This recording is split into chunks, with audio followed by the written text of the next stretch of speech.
This episode is made possible by Drizzly. Color clashing's in, crochets are trending, and Y2K fashion is back for who knows what reason. But your favorite drinks never go out of style with Drizzly, the #1 app for alcohol delivery. Drizzly has you covered with the largest selection of beer, wine, and spirits delivered in under 60 minutes. They won't judge you for drinking last season's cocktails. Maybe you can't be talked out of participating in the 2000s revival, but at least they can get you out of wearing those jelly platforms to the corner store. With Drizzly, it's easier than ever to find a timeless classic or shake it up with something fresh. Need something special to impress a trendsetter who has it all? Give the gift of drinks with Drizzly, because you can't buy wine the wrong size. It's a no-brainer. Download the Drizzly app or go to drizzly.com. That's DRIZLY.com today. Hi, I'm Yui Xu. And I'm Julie Krafchick. We're active daters turned dating sociologists. Here to dive into everything modern dating and relationships. Welcome to the DATEABLE podcast. We are back for another week of Brunch Talk, where we dive into your burning dating questions. There is always something on your mind, and we are here to help you navigate through it all. Yes. And thank you to everyone that's been leaving us reviews. We've gotten a bunch lately, 5 stars that they love Brunch Talk. So thank you. I love that one of them was labeled Brunchables. So please keep them coming. Like we said, give us the love. Tell us that you like Brunch Talk so we keep this going. We had a few people write in and say, like, please do not get rid of Brunch Talk. We're not getting rid of Brunch Talk. No. If anything, you're going to get more. It's going to be a Brunch Talk every day. But still leave us the review. Thank you to Tony, one of our community members and also one of our moderators. He said self-care is listening to Brunch Talk while getting a pedicure. Hell yeah, 1,000% agree. We should all be doing that. I can't think of a better self-care than that. But we're going to get into another one of your questions that you sent in. Again, thank you for sending these in. Here's the question. Is it bad that all the dates I go on are just fine?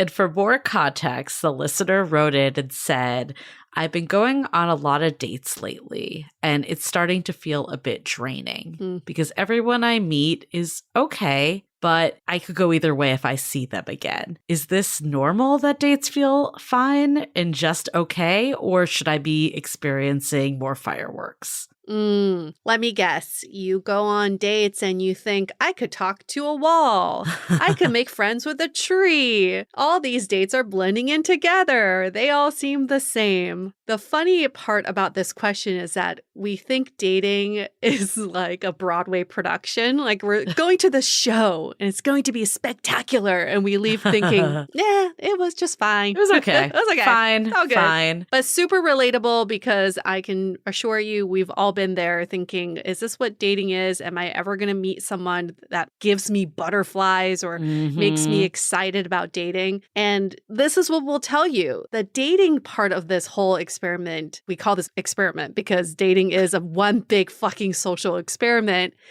is how do you make it enjoyable and fun for you? The onus is on you. The people you're dating are not hired actors paid to entertain you on dates. It is not their job. They're also waiting for you to entertain them. So now the question flipped back to you is, how do you make your dates less fine and more exciting? I still feel like fine is the kiss of death. And yet that is the date that most people are going on. We don't agree with the fireworks, spark, all that bullshit. Like that isn't necessarily a sign of a great long-term partner. That being said, being in this kind of like take it or leave it mentality is not a good foundation to build on. Nope. We can accept the first date might be fine. We really feel that if it's okay, let's say you hate being there, then by no means do not go on a second date.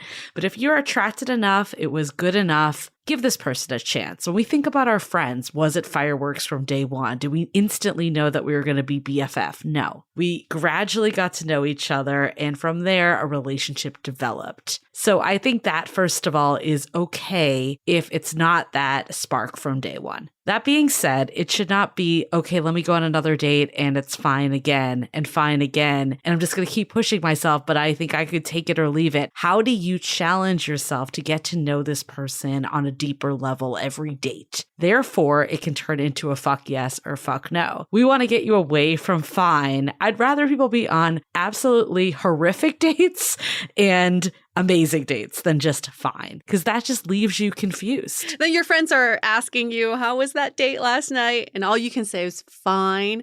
How disappointing. The way we look at dates, again, it's back to this like, it needs to be fireworks. It needs to be so entertaining and exciting. And it doesn't need to be this way. It's all about this mindset shift of you creating a connection. I recently got to meet a new friend, and before going out to meet up with her, I was so excited because I want to know what makes her tick. I want to know why she chose the neighborhood she moved to. I was so excited to meet her because I didn't know anything about her. I can't remember the last time I went on a date thinking that, because the last time I went on a date eons ago, I was thinking, how is this person going to be interesting or entertaining? Or are they going to be someone that I want to date or be in a relationship with? That is so much pressure on someone you have not even met. Can we just get into a more of an excited state before going on a date, thinking, I can't wait to get to know this person? One of the best things about back in the day is that you organically got to know someone over time. Yet on dating apps, especially dating apps, but I'd say dating culture overall, because they're so fueled by this quantity mentality, we expect that we know after an hour if this person's going to be our soulmate or not. Like, that's the expectation. Yeah. So you're going in and you're like, I need to like make sure this person's going to be the one I marry. But how do we just reframe of, I'm just here to meet someone new? And like I said earlier, I think it's okay if the date one is good, not great. But how can you take a tidbit of what you learned on date one and make that the intention of, I want to learn more about this person for the next one, so we move out of that fine territory? Right. The fine territory is really because you're bringing the fine side of you. Date review energy. Julie, can I use my pizza analogy? I feel like you like that. Yes, okay. use the pizza analogy. So speaking of brunch and eating, think about this. What if you gathered all the ingredients for making a pie and you started making it and you put it in the oven? When you open your oven, what are you going to get? A pie, because that's what you put into the ingredients. You would not expect to get pizza, even though that's what you want. This is what dating is like. We expect to have different results, but with putting the same amount of energy and effort into the date. How can you expect that your result is better than fine if you're just putting in your fine energy into it? So this goes back to this idea of setting an intention before going on a date, saying, I'm not going to bring my fine self. I'm going to bring my best self to this date because I'm genuinely excited to meet a new person. Yeah, your curious self, like your interested self. I still think it's interesting that we feel like we need to bring our date self, and that usually equates to the date review. I want to go into how we start to bring our best selves and get out of this data review mentality. But before we do, let's take a minute for a quick break. At Kroger, we want our fresh produce to meet your expectations, which is why we're dedicated to doing up to a 27-point inspection on our fruits and veggies, checking for things like scarring. In fact, only the best produce like zesty oranges and crisp carrots reach our shelves. Because when it comes to fresh, our higher standards mean fresher produce. Kroger, fresh for everyone. Save big on your favorites with the Buy 5 or More, Save $1 each sale. Simply buy 5 or more participating items and save $1 each with your card. Kroger, fresh for everyone. Dates don't usually end with a satisfaction survey, and yet we rate everything in our lives, from Uber drivers to local coffee shops. So why don't we do the same thing when dating? We're here to conduct the ultimate romance review, featuring daters hungry for love who have agreed to call up old flames to gather honest feedback. Welcome to Exit Interview. He upgraded himself to business class while I was in economy. Wait, what? There's feedback that will make you cringe. She could be a little bit hard-headed, like not reading the writing on the wall. And feedback that will make you swoon. When she said that she had feelings for you. I had no idea. Really? And maybe you'll learn a thing or two yourself about how you can be a better dater, lover, or partner. Obviously, like, knew I was gonna learn something. I didn't expect this. Welcome to Exit Interview.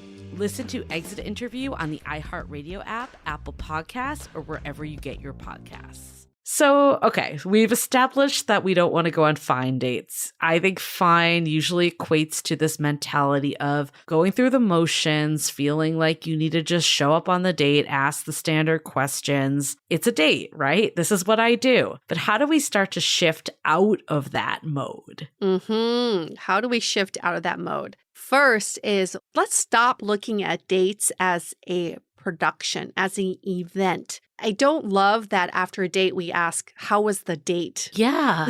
The date actually has nothing to do with what your compatibility is like with this person. How about we ask, how was your connection with this person that you just spent some time with? That's a different way of looking at dates. The date itself also, because people can't separate the date activity and the person sometimes. So we hear like, oh, it was such an amazing date. We spent 3 hours at this bar and then we spent 2 hours at this other like rock climbing and then we went to see a movie. It's like, yeah, that sounds like a great activity, but how was the person you were on that date with? Did you learn anything about them? No. Do you remember their name?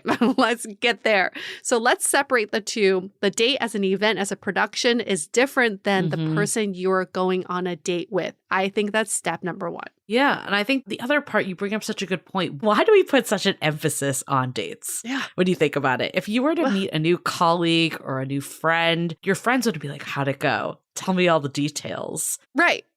It just wouldn't be a thing. You would just be like, oh yeah, I met a new person. I feel like the pressure of this date is taking us out of the element of just connecting with another human being. Yep. And it's kind of ironic when you think about it, because when you're in a relationship, the bulk of what you're doing is not dates. Right. Like it is to some degree. Right. But we're evaluating people through a date lens. Yeah. When that actually isn't the relationship lens at all. So it kind of doesn't make much sense when you think about it. So how do you get out of this date lens and just get into this place of I'm connecting with another person? And I get it. I hear people saying like, well, you can have 100 friends and you're only looking for one partner. But it doesn't need to happen on date number one. This is just the starting point to get to know someone new. You're going to quickly realize if this is someone that you enjoy being around, if you have commonality with them of where you want to go in the future or your values, then it can become that person. But because we put so much pressure on that from day one,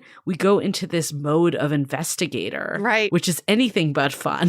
And that's when everything feels fine because, yeah, can you imagine being on the other side of the table of that too? Like, of course, that's not going to be like a fun date. It's going to be a fine date. Right. And I'm so glad you brought up how this doesn't map to how you would be in a relationship anyway. Most recently, I met up with my friend Tiffany and her husband, and we hadn't seen them in a while. And her husband asked us, what do you two like to do for fun? Like, what are you doing on the weekends? And part of me wanted to be like, oh, we do these extensive like museum tours. And then we go like, we go putt-putting. But then I had to bring it back to what do we actually spend our time doing? A lot of nothing. A lot of just being. And that is the most of our relationship. That is what we have in common, is that we enjoy just being around each other. So our dates should kind of map to what it would be like in a relationship. They do not have to be these high production events because in dating, that would be really fucking tiring. Yeah. If you were producing everything you were doing. I mean, some of the best times I've had with my partner, past partners, past dates, friends, I can't even remember where we physically were. Yeah. It was a conversation we had. It was that I was laughing so hard and enjoying myself in the moment. Those are the memories. Yes. And how do you break down the barriers and not have so much like rigidness around this date so you can get to that point? Yes. Like I remember, one date I went on with an ex of mine. I've talked about this before, but we talked about like pranks that we pulled on people for like the good first hour. And you might be thinking, well, how did you even get to know this person? Like, how did you evaluate if they'd be a good partner? I didn't know on date one, and that's okay.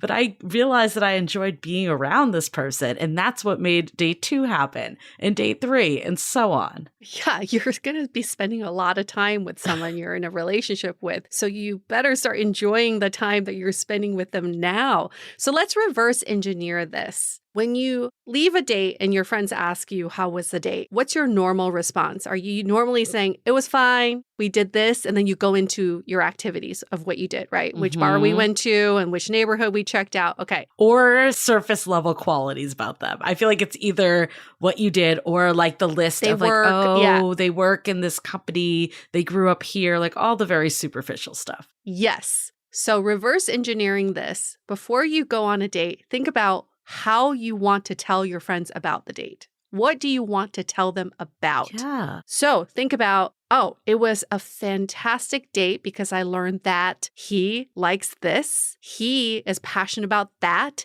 And we have this in common. I never knew that we would have this in common. Some fun things that you learn about a new person. You don't talk about where you went, what you did. And if you do, you save that for last because that is not the most important part of a date. No. And then you end your review of the date with saying, I would love to see this person again. And, that's how you're going to describe the date. Okay, another crazy thought. Don't even tell your friends about it until it's something, because then we remove the pressure of even feeling like this is something we need to evaluate. I don't know about you, Yue, but I definitely got to a point that I'm like, I don't want to be in this mode that I'm evaluating every single date and having to report back. Right. So I just stopped doing that. And if someone was interesting or I felt the connection, then I would bring it up to them. But it's not like misleading in any way. All it's doing is saying like the expectation of a first date is that I'm just meeting someone and I don't need to update my friends on that. Right. It's not that interesting. Right. Yep.